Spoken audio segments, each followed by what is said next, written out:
ஓட்டிட்டு போயிருக்கான். பிஸ்னஸ் முடிச்சுட்டு அப்படியே வீட்டுக்கு போயிட்டுருக்கான். அந்த சமயத்தில் மழை ரொம்ப ஹெவியாக பேசிட்டு இருக்கு.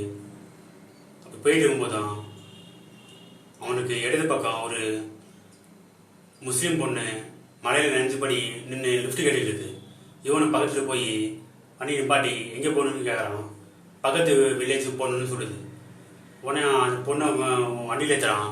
உடம்பு ஃபுல்லாக ஈரமாக இருக்குது. அதே நேரத்தில் மல்லிகைப்பூ ஸ்மெல்லும் அத்தர் ஸ்மெல்லும் அதிகமாகிடுது.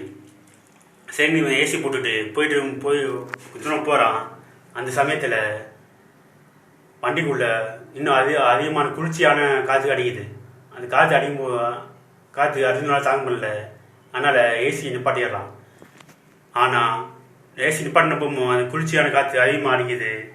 ஏன் படிக்கணும் யோசிச்சுட்டு டச் சைடாக முன்னாடி இருக்க அந்த மிரரை பார்க்குறான். அப்போ ஏதோ ஒன்று இல்லாத மாதிரி வந்து தெரியுது. டக்குன்னு பிரேக்கை போட்டு வண்டி நிப்பாட்டி பின்னாடி பார்க்குறான்.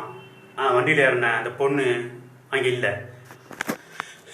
உடனே பயந்து போன அவன் யோசிக்கிறான், வண்டியிலேருந்து எப்படி இந்த பொண்ணு இறங்கிச்சு, நம்ம பட்டவே இல்லையே எத்தனை கிலோமீட்டர் அப்படின்னு நினச்சிட்டு பயந்துட்டு வண்டி எடுத்து அந்த காட்டை தாண்டிடுறான். இந்த சமயத்தில் காட்டை தாண்டோடனே ஒரு டீ கடையில் வண்டி நிப்பாட்டி போய் ரிலாக்ஸ் ஆகிறான். அந்த சமயத்தில் இந்த விஷயத்தை அந்த டீ கடைக்காரர்கிட்ட சொல்லும் போதும் அவரோட முகம் பயத்தால் வெளியே போகுது.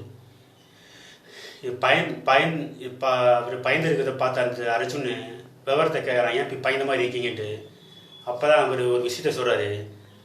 20 வருஷத்துக்கு முன்னாடி அந்த இடத்துல ஒரு ஆக்சிடென்ட் நடந்துச்சு. அந்த ஆக்சிடெண்ட்டில் வண்டியில் போன முஸ்லீம்காரங்க அந்த ஆக்சிடெண்ட்டில் அந்த காருக்குள்ளே இருந்த முஸ்லீம் குடும்பம் 5 பேரும் இறந்து போயிட்டாங்க. அந்த சமயத்தில் அந்த குடும்பத்தில் ஒரு வயசு பொண்ணு இருந்திருக்கு. அந்த வயசு பொண்ணு தான் இப்போ அந்த இடத்துல ஆத்மாவை சுற்றி போகிற வரவங்கள்ட்ட லிஃப்ட்டு கேட்குறதா சொன்னார். அதே சமயத்தில் அந்த பொண்ணால் நிறைய பேர் இறந்து போயிருக்காருன்னு அந்த பெரியவர் சொல்கிறாரு. அப்படி பழி வாங்கியும் போதாதுன்னு அந்த பொண்ணு இன்னும் அந்த ரோட்டில் அழைச்சிட்டு இருக்கு அப்படின்னு சொன்னோன்னே அர்ஜுனுக்கு பயமாயிருது.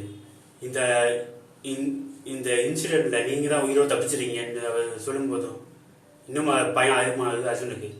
அதுக்கப்புறம் அர்ஜுன் அந்த வழியில் போயிட்டு வரதே நிப்பாட்டிட்டான். அந்த பாதையை நினச்சி பார்க்கல. அடுத்த வீடியோவில் நான் சந்திக்கிறேன்.